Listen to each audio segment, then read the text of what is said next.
Hello viewers, my channel Utpal Das के BK Assam 18 में आप लोगों को हार्दिक स्वागत करता हूं। आज देखिए थोड़ा बचपना,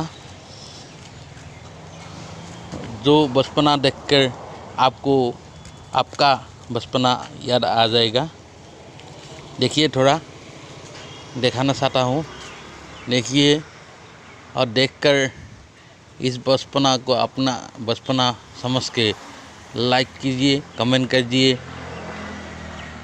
और आने वाला वीडियो देखने के लिए नया जो देखने वाला और देखने वाला जो आएगा मेरे चैनल को सब्सक्राइब कीजिए।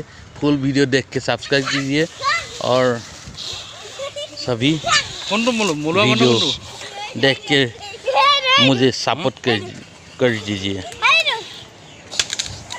आइए देखिए मेरा चैनल उत्पल दास के बीके आसाम 18।